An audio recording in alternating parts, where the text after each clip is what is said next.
penasihat ajaib. Nah, perhatikan Bapak Ibu. Allah yang perkasa. Apa maksudnya? Yesus itu juga adalah Allah, Yesus itu juga adalah Tuhan.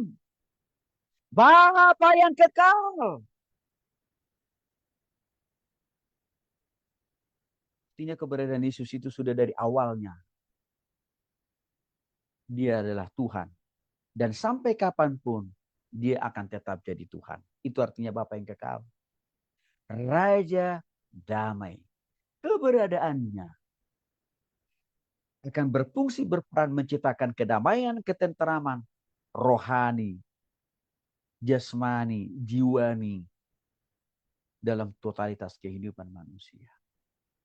Ini jelas kok ini. Sekalipun ya dia ditugaskan secara spesifik, secara detail turun ke dunia mengampuni dosa kita. Tapi dia adalah penasihat ajaib, Allah yang perkasa, Bapa yang kekal, Raja damai. Semua nama-nama ini mencerminkan dia itu adalah Tuhan. Dia, Yesus itu adalah Allah itu sendiri. Artinya apa? Yesus itu sama dengan Allah dan Allah itu sama dengan Tuhan. Bahkan Pemazmur 110 ayat 1 menegaskan Daud membedakan pribadi Bapa dan Anak. Menarik nih. Artinya dalam hal ini Daud melihat ada perbedaan peran atau pribadi atau tugas. Ada perbedaan dari tiga pribadi ini, salah satunya nama. Bapa, Putra, dan Roh Kudus. Maka dia mengatakan dalam Mazmur 110 ayat 1. Demikianlah firman Tuhan. Firman Tuhan di sini lambang simbol dari kehadiran Bapa. Kepada Tuanku. Tuanku yang dimaksud di sini adalah Yesus atau Mesias.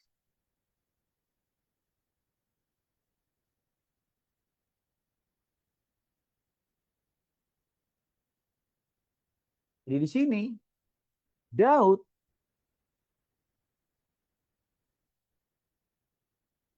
menghadirkan peran. Minimal dua peran dulu kita lihat di sini. Menghadirkan peran yang berbeda dari dua pribadi, dua nama Allah, dua nama loh. Allah kita itu sebagai Bapa atau sebagai Yesus. Lalu bagaimana dengan perjanjian baru? Yohanes pasal 1 loh Bapak Ibu, ayat 1 dan 14. Ini penegasan dari Mazmur 110 ayat 1. Tentang kehadiran Allah Bapa dan Yesus. Pada mulanya adalah firman, artinya Yesus.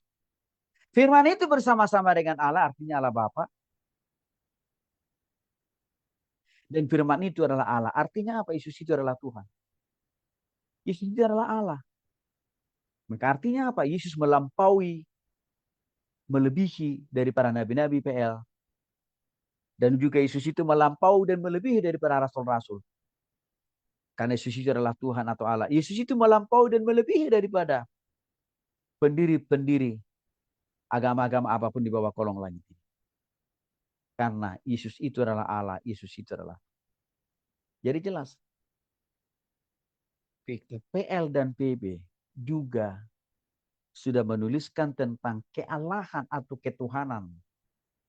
Yesus itu dari awalnya memang sudah jadi Tuhan, sudah jadi Allah karena memang dia adalah Allah itu sendiri. Jadi bukan baru di perjanjian baru Yesus itu jadi Tuhan, bukan. Ibrani pasal 1 ayat 8, Bapa sendiri berkata kepada anaknya. Pengakuan Allah Bapa kepada Yesus. Tetapi tentang anak ia berkata, tahtamu ya Allah. Coba lihat Bapak Ibu. Tahtamu ya Allah. Artinya apa? Tahtanya Yesus sama dengan tahtanya Allah. Posisi Yesus sama dengan posisi Allah.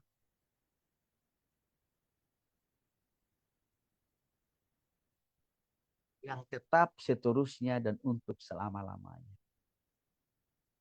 Di Ibrani pasal 1 ayat 18 mau menekankan Kemahakuasaan Yesus sama dengan kemahakuasaan Allah. Karena Allah itu juga adalah Yesus dan Yesus itu juga adalah Allah. Ketuhanan Yesus sama dengan ketuhanan Allah. Karena Allah itu juga adalah Yesus. Maka Bapak Ibu jangan sampai salah paham ya.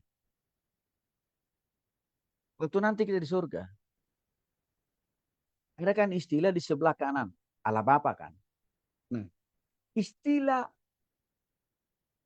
waktu Yesus sudah bangkit pada hari ketiga, kan dia naik ke surga. Lalu Alkitab mencatat, dia posisinya di mana? Duduk di sebelah kanan Allah. Pengertian duduk di sebelah kanan Allah itu bukan posisi antara sebelah kiri dan kanan. Bukan. Arti daripada duduk di sebelah kanan Allah itu artinya, Yesus itu kembali kepada tahtanya yang semula. Yesus kembali kepada asal muasalnya yang semula. Yesus kembali kepada tempat dia semula. Yaitu kemana? Ke surga. Itu arti makna dari duduk di sebelah kanan. Jadi tidak berarti ya duduk di sebelah kanan itu oh berarti nanti sebelah kirinya kita dong manusia.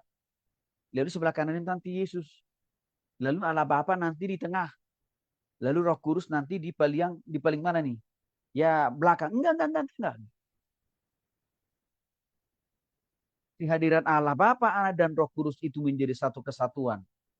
Atau menjadi Allah yang ya menjadi Allah yang esa, menjadi Allah yang monotesko nanti kita jumpai di surga. Nanti sedikit saya singgung ke sana supaya Bapak bisa mengklirkan itu, memahami itu sehingga saudara bisa menjelaskan kepada orang. Jadi kalau kita lihat Bapak Ibu, dari jelas-jelas saya kira kita PL dan PB sama-sama mengajarkan Yesus itu memang Tuhan, Yesus itu Allah. Ini kan banyak sekarang digugat-gugat ini. Ya, dari saudara kita seberang, ya karena kebutuhan akut lah. Gitu ya. Nah yang ke-8, kesamaan ketuhanan atau keilahian Roh Kudus dengan Allah. Sama enggak di PL dan di PB? Kita lihat. Kejadian dulu pasal 1 ayat 2. Sejak awal penciptaan, Roh Allah melayang-layang di atas permukaan air. Lihat, Roh Allah. Roh Allah.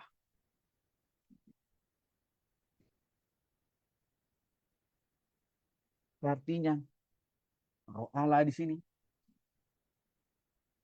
Ya Roh Kudus itu adalah Allah. Sejak dari awalnya, Roh Kudus itu Allah. Roh Kudus itu Tuhan. Roh Kudus itu tidak berbeda dengan Allah atau Tuhan. Dia adalah Allah, dia adalah Tuhan.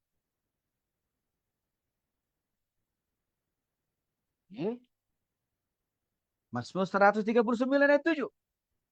Roh Kudus memiliki sifat yang sama seperti Tuhan atau Allah. Yaitu apa? Maha hadir. Contoh. Mazmur 139 ayat 7 mengatakan, kemana aku dapat pergi menjauhi rohmu?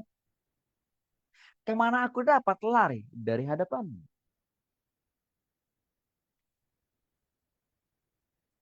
Daud mau menegaskan, tidak ada ruang yang kosong bagi dia. Kemanapun dia lari, kemanapun dia pergi.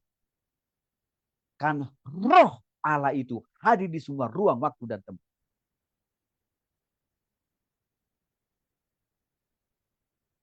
Ini nyatakan bahwa Roh Kudus itu adalah Allah. Dia punya kasih dan kuasa dan kehebatan yang seperti Allah. Tidak ada yang berbeda antara Roh Kudus dengan Allah.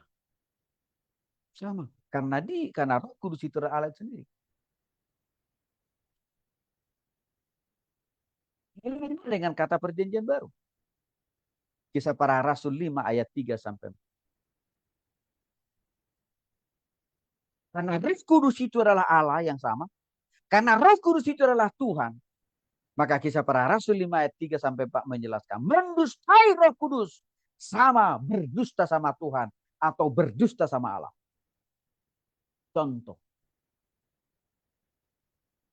Kasus Ananias dan Safira. Suami istri yang pelit, kikir. Yang membohongi Roh Kudus, artinya membohongi Tuhan kan, membohongi Allah mereka berdua. Ini Ananias dan Safira. Dalam hal apa? Tidak memberikan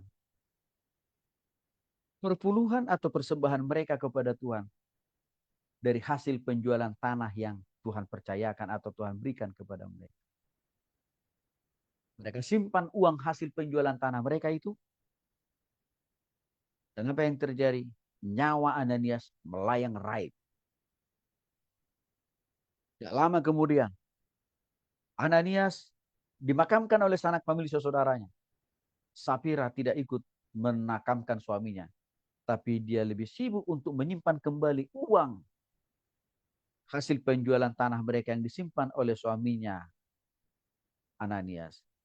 Tidak lama kemudian, nyawa Safira pun, istri Ananias, diambil oleh Roh Kudus.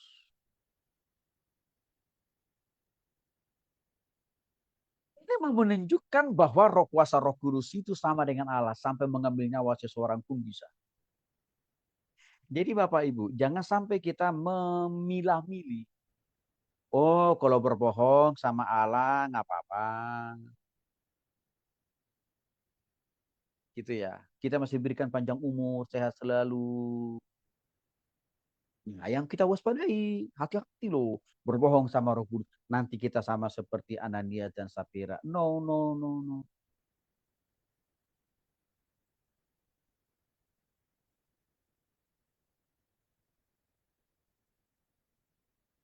Kalau yang sama,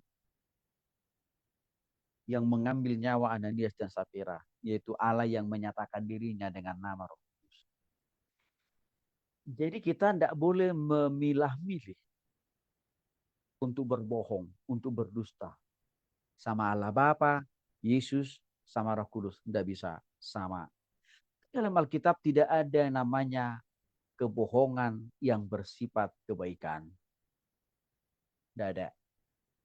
Sekalipun agama tetangga mengajarkan bohong itu halal. Kan itu ajarannya ya. Tapi kalau di kita, segala jenis bentuk kebohongan baik kepada Allah Bapa, kepada Yesus, kepada Roh Kudus, kepada suami, istri, anak, kepada klien, kepada konsumen, kepada atasan, kepada bawahan, namanya bohong, dosa. Konsekuensinya hukuman.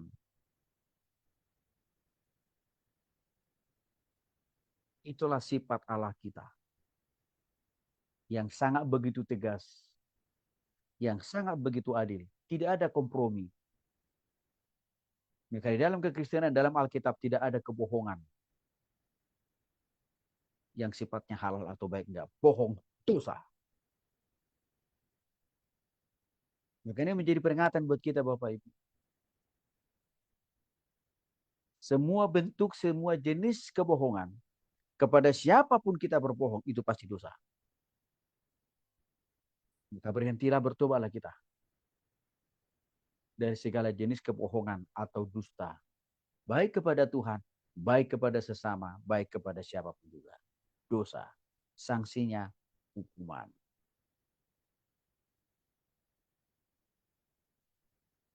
Bahkan saking begitu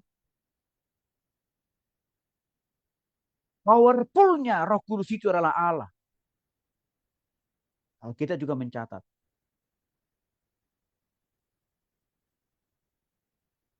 Orang yang mendustai Roh Kudus tidak punya ruang dan kesempatan lagi untuk bertobat kepada Tuhan. Untuk diampuni Tuhan dosa dan kesalahannya. Nggak punya ruang dan kesempatan lagi untuk bertobat. Kalau sudah mendustai Roh Kudus. Masuk ayat itu.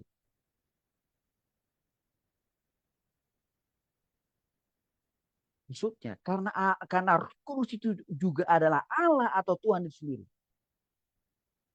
Maka tidak boleh juga berbohong sama Roh Kudus. Karena ia adalah Allah. Karena ia adalah Tuhan loh.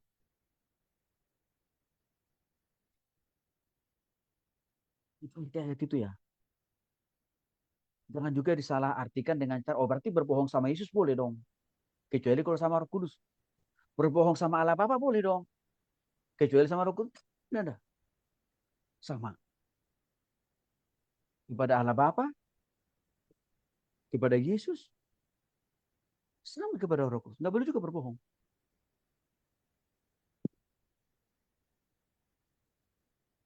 Nah, itu bentuk dusta di hadapan Tuhan. Nah, ini saya kira penting Bapak Ibu. Yohanes pasal 14 ayat 16 sampai 17 Kamu di dapur mengatakan. ya? Buat kopi Yesus aku deh, Kak. Menyebut Roh Kudus sebagai penolong yang setara dengannya untuk menyertai orang percaya. Ini mencerminkan Roh Kudus itu juga Allah, Roh Kudus itu juga Tuhan. Maka karena Roh Kudus itu juga adalah Allah, Roh Kudus itu juga Tuhan, maka dia apa? Bisa menyertai kita, bisa menolong kita, bisa menghibur kita. Bisa memberikan kekuatan dan pengharapan buat kita. Sama seperti Yesus. Yang juga bisa memberikan kita kekuatan, pengharapan, dan penghiburan. Sama seperti Allah. Yang bisa memberikan kita pengharapan, penghiburan. Karena memang mereka adalah Allah itu sendiri. Jadi Yesus sendiri juga menyaksikan, menyatakan, membuktikan Roh Kudus itu adalah Allah. Bahkan sama dengan dirinya sendiri, sama dengan Yesus sendiri. Yang notabene-nya adalah Tuhan itu sendiri.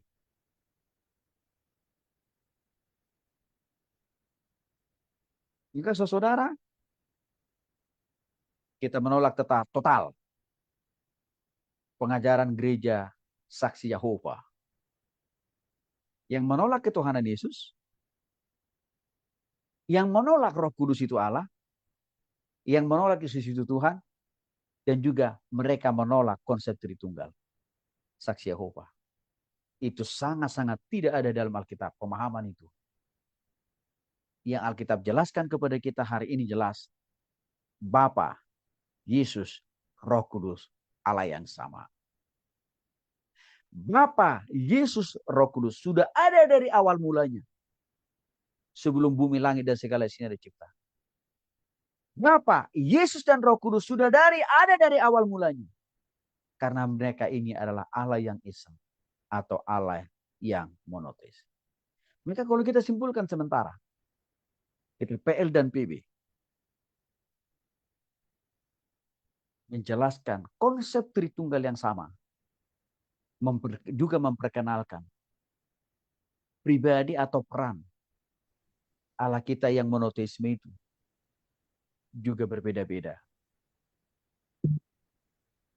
yang bekerja di dalam diri Allah yang sama. Siapa Bapak Ibu?